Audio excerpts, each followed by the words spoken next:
proper sales techniques. Okay? Because there is proper and improper sales techniques when we are doing a demo. Okay? So, everybody got something to take some notes? Michael's building. First thing I like to teach is sales techniques, because that's how I got good in the business. I learned sales techniques, because there are techniques to sales, okay? One of the things that I have found is that if you have a somewhat just decent demo, you get through, you show the air wash, you show the vac kill, you show the mini vac, you know, you do everything that you're supposed to do, 1 out of 3 people will buy the Rainbow. But if you learn proper sales techniques, okay, you can be like Tim and you can sell 3 out of 4. Or you can be like Billy Joe where she's 17 for 17 for the month. Okay?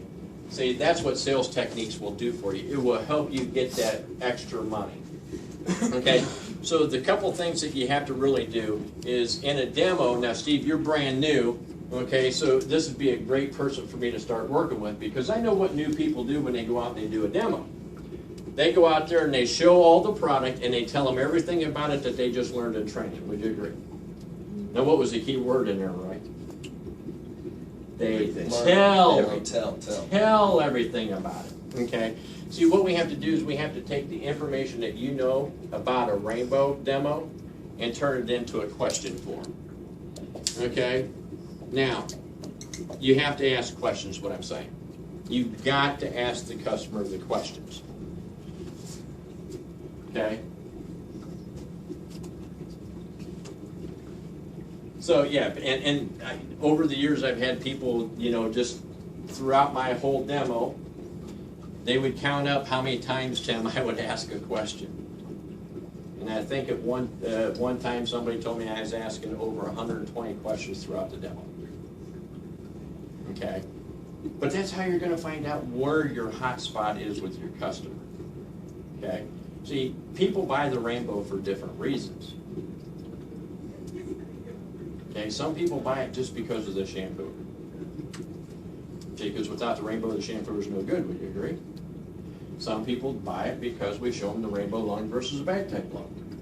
Or some people will buy it because of all the pads of dirt that we pull with the power nozzle. See, we just don't know unless we ask a lot of questions of where their hot spot is. And that's what you got to focus on, is the hot spot.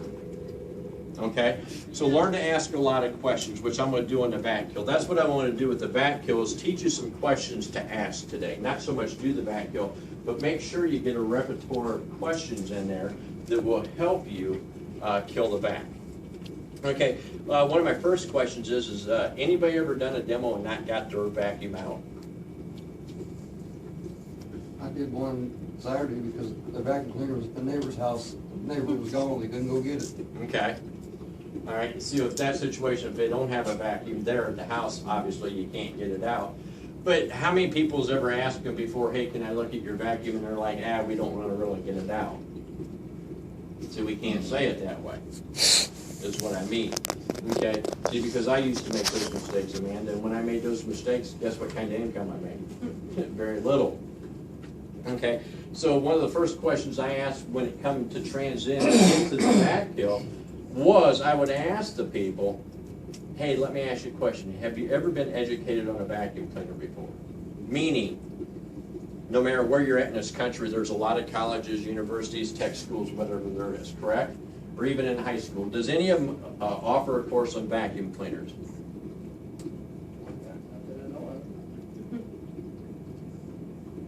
Does any colleges, universities, tech schools, even when you were in high school, do they offer a course in vac kill or in vacuum cleaners? No. No. Okay. See, so that's why I'm out here today. Okay, because we're out there. Of course, if we're doing the beginning of our demo properly, like with the 4-3s over there or whatever, is that we're here to educate you and have a little bit of fun, correct? See, so this becomes the educational part. Okay, so I'm here to educate you on them today. Okay, so it's going to take me, Renee, 2 or 3 hours to explain one to you. Or it's going to take me about 5-10 minutes to show you. Which way do you want me to do it? Probably the show.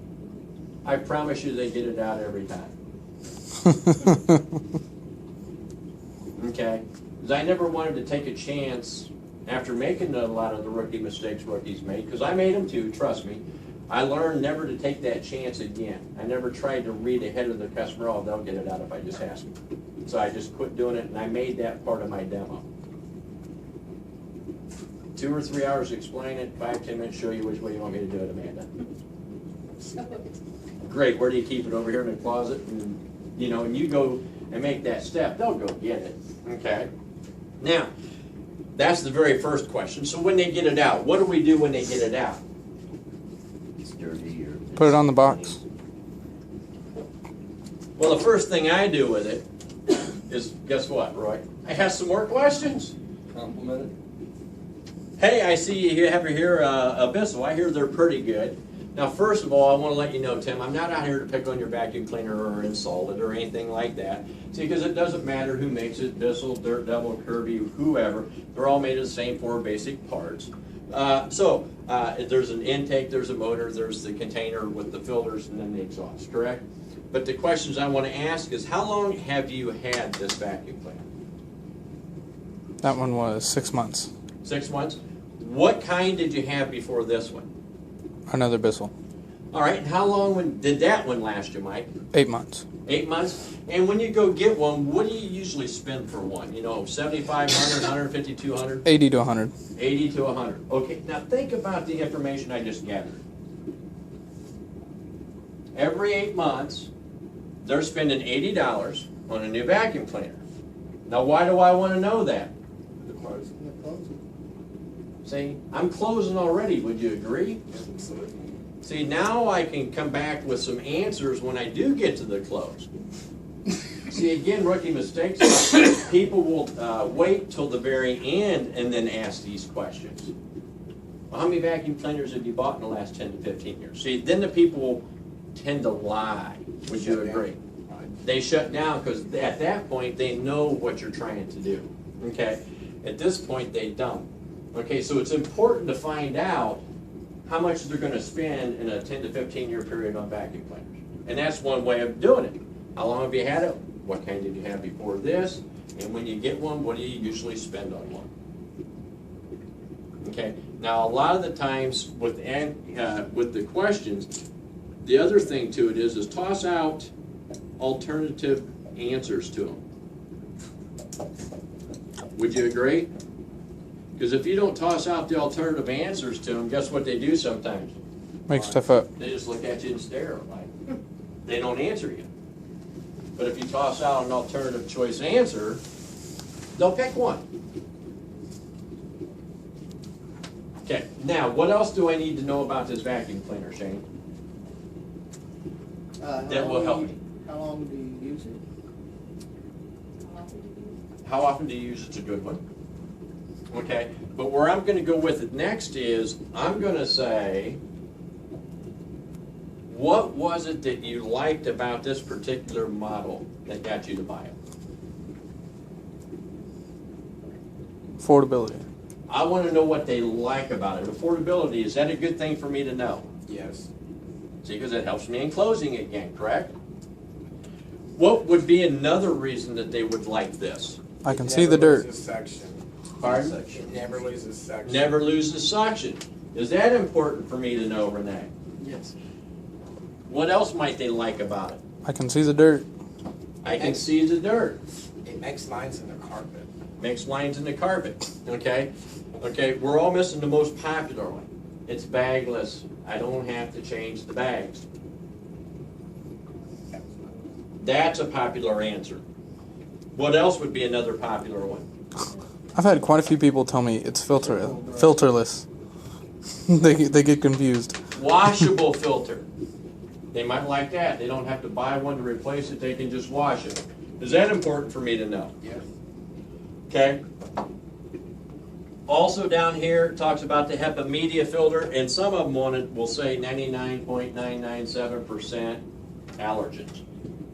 And that's all it says. Now what's our mind tell us that means? Yes, that looks like that's in my cash. That's what it traps, correct? But that's not what it really means. In our demo, we're going to show them that's what's passing back out of it. See, but the mind plays tricks with the writing that they put on it. Would you agree? Okay, see, now why do I want to know that stuff, though?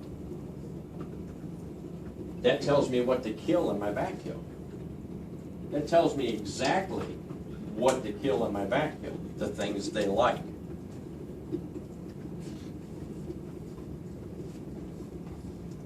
Okay, if they don't already like it, and I'm killing it, does it benefit me? Well, hell, they already don't like it. Does that make sense?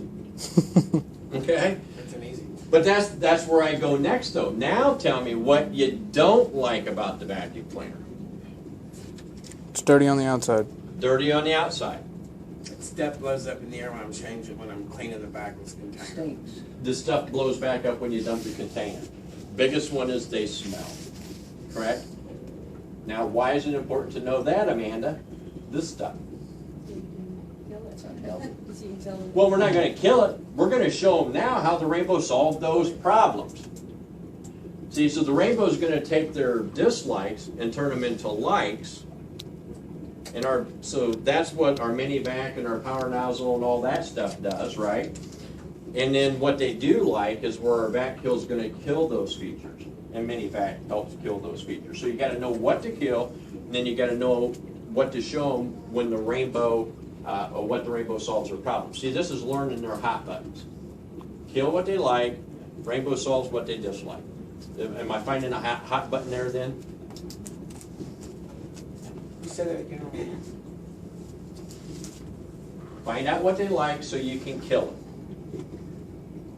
Find out what they don't like so you can show them the rainbow solves those problems. So every demo may not be the same, would you agree? So you just learn to adapt to their likes and dislikes, and that's what our demo should be around. See, it's called finding the hot button. Okay, then obviously with the normal vac kill, then after you've gathered questions, now I'm doing the demo as I'm asking these questions, would you agree? Okay, I'm not gonna go through all these questions and do the demo, but this is a small enclosed room. I lose my breathing real easy, and so I didn't wanna turn it on and have to breathe all this stuff. But so I'm gonna go through that. At the same time I'm going through it, I'm doing it, you know, the intake, the motor, the bags, or the filters, and then the exhaust. We're going to talk about, well, vacuum cleaners, it doesn't matter who makes them. We're going to talk about, there's really just two problems with a vacuum cleaner. Inability to clean. Well, we're going to sum it up in 2 words. Jerk force. Suction and airflow. Leakage. Blockage. Leakage and blockage. There you go. That's your 2 problems. It leaks the fine particles, big filters block it up. Okay? So the vac kill is designed to kill the leakage, or to show the leakage problem. The mini vac's designed to show the blockage problem. Would you agree? See, so I let them know, hey, really there's just 2 basic problems with a vacuum cleaner. Number 1 is they leak. Number 2 is they block or they clog. Okay, so you can show them an example with the rainbow box if you want. This is always a good thing to show people, or you can just, you know, if you want to pull out the filters and things like that, you can do that. But see the hole in the box? All you got to do is say to the customer, hey, let's pretend that this is a hole in your filter or your bag. Okay, and I turn my vacuum on, and if I bring in something smaller than the hole, where's it going to go? Right. Right through. If I bring in something bigger than the hole, what's going to happen? It's going to restrict its airflow, correct? It's as simple as that to get somebody to understand it. Okay, so what's the point of a vac kill here now? We got to learn to ask a lot of questions, find out their hot spots so that we can kill them and show them how the rainbow fixes them. Okay, but we're still going to go through it where we turn it on, they smell it. Hey, if something stinks, what's it usually trying to tell you?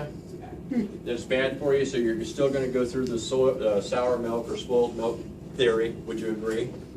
Okay, I always take it a step further. I don't know if they're doing it over here or not, but I pull the filters out, I take the light, I scrape the filters, I beat the filters, I shine the lights through the filters, I make that big cloud.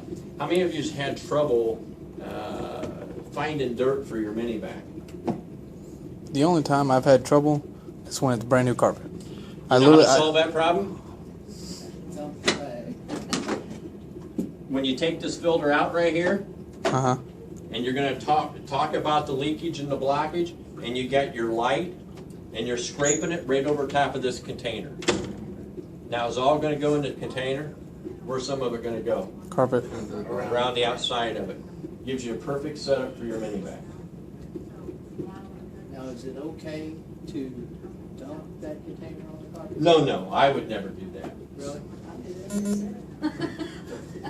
To me, that's called being pretty bold. There's a risk of offending somebody or making somebody mad, say. But if you know the customer, or, you learn to read customers, you feel the vibes from customers, but I wouldn't suggest doing that. That's like people say, would you ever spill anything on the carpet so you can pick it back up? No, I would never do that. It's kind of curvy-like. Yeah, they come out there and throw sand. It's- Pretty convincing though. It is convincing. Now, if I'm in a home and they got a puppy and it pees on the floor, I don't care what point of the demo I'm at, I'll go clean it up for them right away. That'll help you sell. But see, that's not me making a mess. That's something they're already making a mess. Okay? But back to this, you're going to get your perfect mini vac setup if you're taking your light and you're scraping this filter over top of that dust cup. Okay? How many of you take the light and you beat the crap out of it? Oh yeah. You got to do that. And did you know there's a paper filter inside the foam filter? Yep. Okay. Now, so to help you with some of the information I gathered, see, one of the things that they might have liked about this was it's a washable filter, correct? Okay, so in my mini vac, when I'm doing my mini vac, Tom, and I showed him that the filter clogs up how quick? Almost instantly. See, I always say this. The size of our mini vac, for every second it takes for it to clog up, is equivalent to 1 minute with a vacuum cleaner. So if our filter clogged up in 3 to 5 seconds, Tim, how long would your vacuum take to clog up? 35 minutes. 3 to 5 minutes. And normally when you vacuum, how long do you spend doing it? 15, 20. 15, 20 minutes. So after the first 3 to 5 minutes, Michael, what are you doing? Wasting time. It's called a new exercise, back aerobics. All right. So now obviously you do have a washable filter, so you could take it out and wash it, but how long does it take for it to dry? Hours. Wow. 12 hours. Okay, and when they dry, what builds up on them? Bacteria. Mold and mildew. Okay, and let me ask you this, Amanda, did you buy your vacuum cleaner to spend more time cleaning the filters than you did your home? I mean, it doesn't make any sense, does it? See, so notice the questions I'm throwing in there. Okay, but that's what this does. So you gotta do this, obviously. Do you turn it on, blow the dust out with the light so they see it? We gotta do that. But I want to ask some questions there. Who holds the light? The one who cleans. One who cleans less. I thought it was more. I actually have the woman hold the light. Because she's the one that's going to drop the light quicker than the guy. Okay, and then I have the guy turn it on. I don't even turn it on. Okay, because when I get the guy up here to turn it on and I got the woman standing out here holding the light, guess where I'm at? Far away as you can be. Right here beside my rainbow. Why? Because it puts a mindset in there that you don't want to breathe, it's unhealthy. See, and also, as soon as they turn that on, okay, and that cloud gets that initial burst, and if you're not getting that initial burst, it's because you're not beating the filters and unclogging them before you do it. If they're already clogged up, it's not going to blow. That's another reason for beating the filters, scraping them and all that good stuff to get them opened up. But as soon as that blows out, the first thing I do is I run in just like this, with the rainbow in my hand. I apologize, Tim. It's one of the worst ones I've ever seen. I didn't know it was going to do it that bad. Okay? And I turn that rainbow on high, and I got that cloud of dust there, and I take the light from her, and what am I showing? Hey, go in the rainbow. The machine. Showing it going into the rainbow, which leads me up to guess what, Tom? Some more questions. Did you get your cleaning system to blow it out in the air, or did you want a cleaning system that will take it out in the air?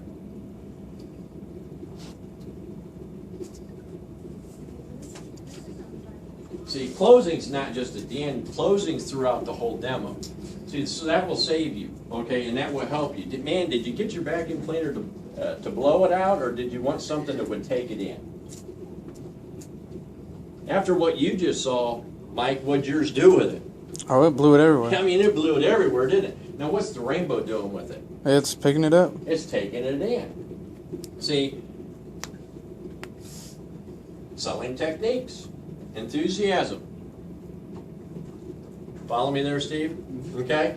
See, these are little things that you can incorporate into your demo that makes a huge difference at the end. Okay? Now, one other thing that I do is, I don't know if you guys do the Ziploc baggie over here. Yeah. I'm sure them. I always do it.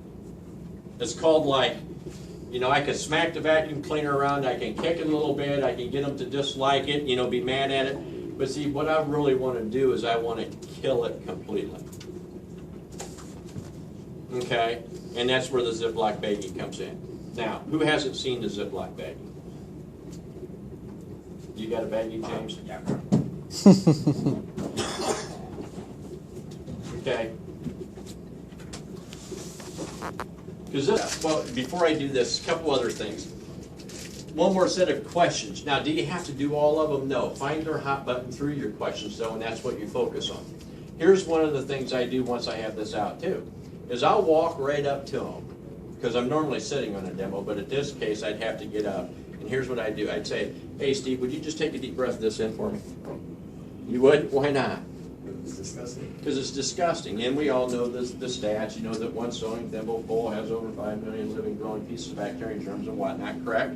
Okay, but I always ask them, would they breathe it in? How many of you in here right now would breathe some of this in?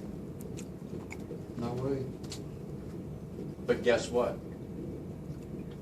We are.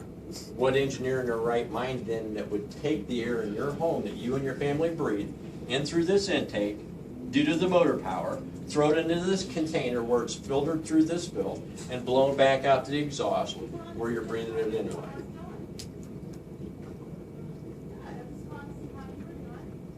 Do you feel that's a healthy or unhealthy condition in your home?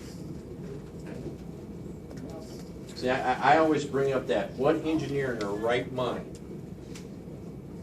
would take the air that you breathe in your family's home into the intake, pass it through this container of filth, and blow it back out where you and your family's breathing it anyway? So were we going to show them? What do we do to show them that they don't have to breathe it anymore? That's where the rainbow demo comes into play, correct? See, rainbow solves problems. Okay, we got to kill their likes. Okay, they like it because it's bagless, but it still has filter, see, so I can kill those features, correct?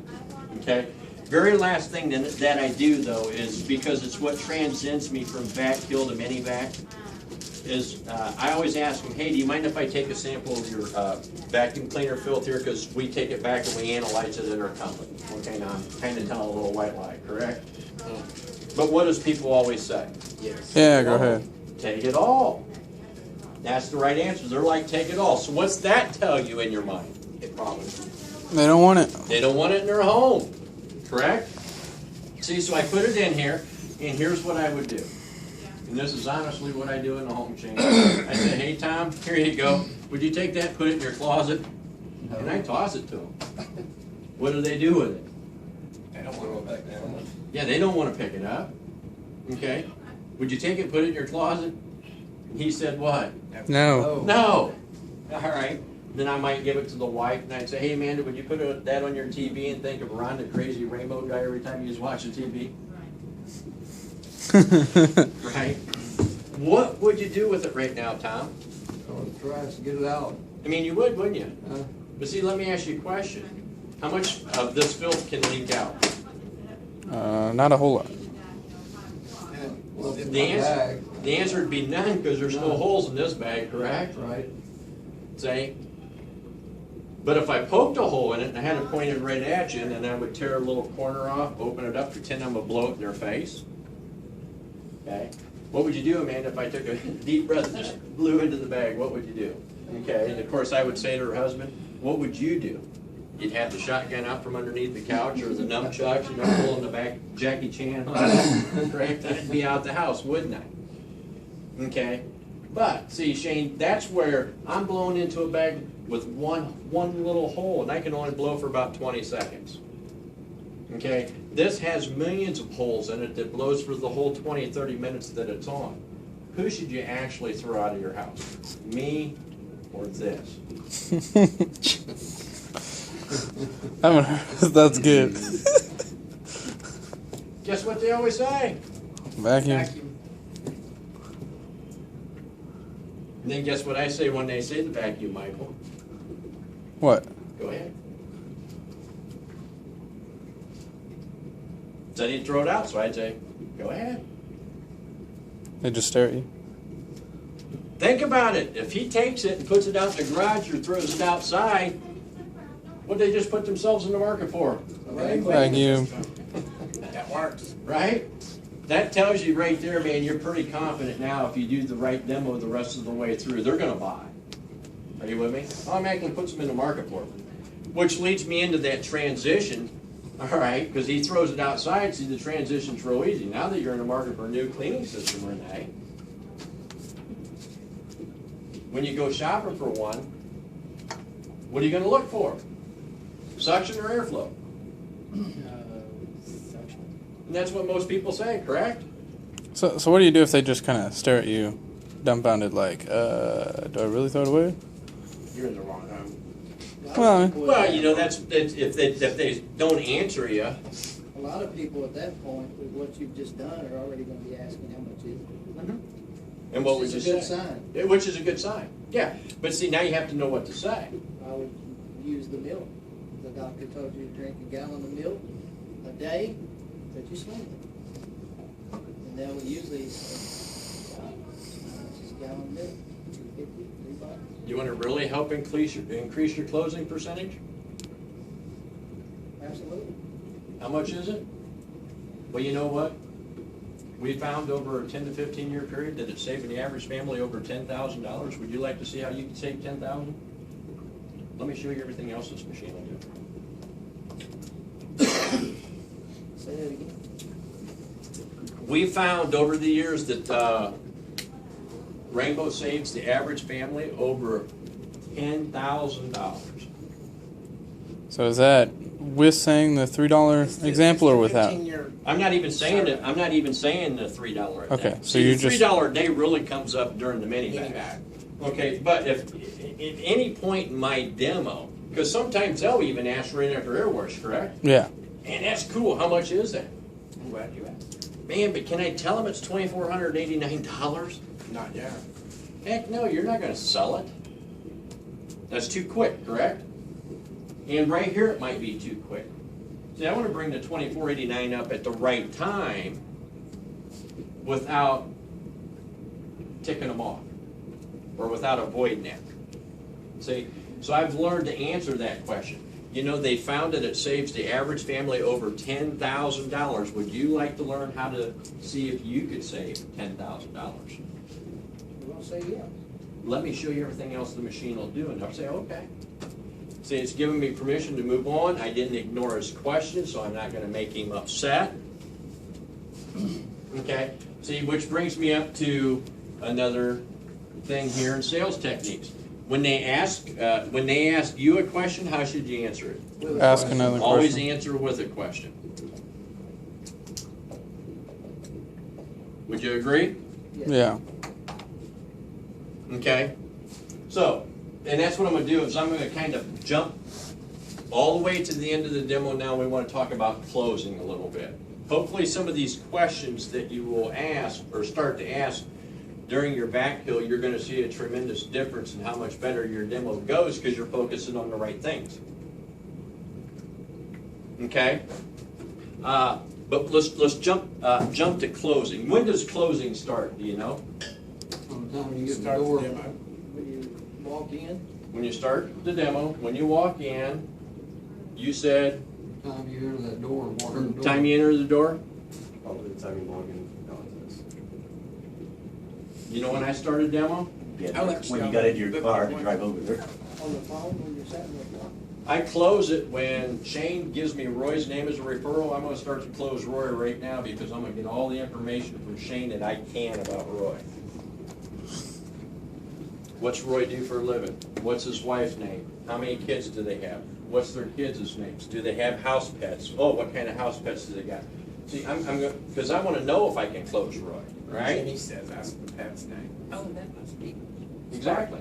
Okay, see, because you're gonna walk into a friendlier atmosphere when you get there, because you already half know Roy, would you agree? And again, you know, Shane might say, well, Roy's not married, he's single, you know, he's struggling in sales, whatever, and, you know, and that's not true, but see, that's something that I'm not gonna set up too, would you agree? Yeah. So you gotta learn about that referral. So you're gonna close the start closing the referral when you get the referral. Learn as much about them as you can. Say, how do you know Roy?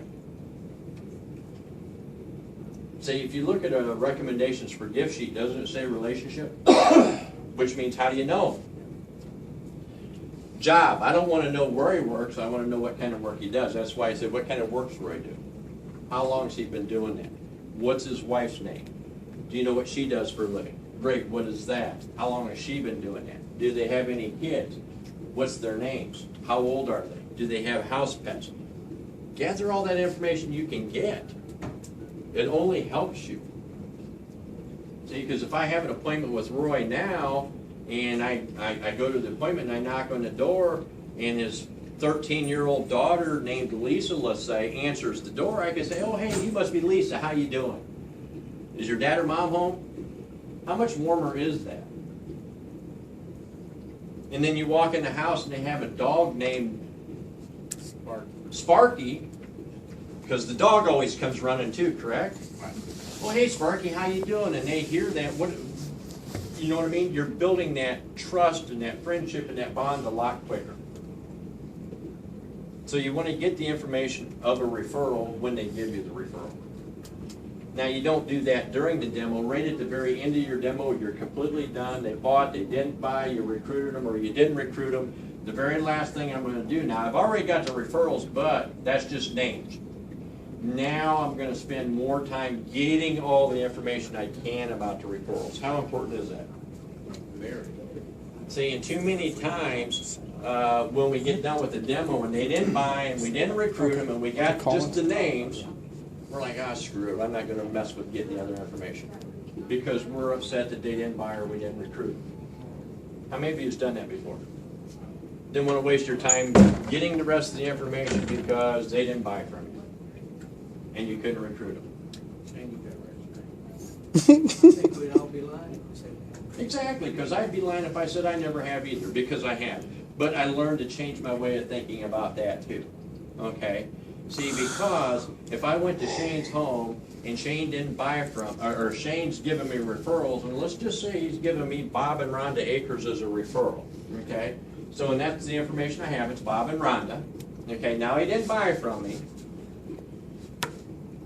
He didn't want to become a recruit, and I say I just screw it and not get the information. Isn't Bob and Rhonda Acres still the same referral, whether he bought or he didn't buy? Yep. So what am I losing by not getting the information? A referral. A really good referral, would you agree? Yep. And I would definitely, well, not a problem. See, and that's what you have to understand.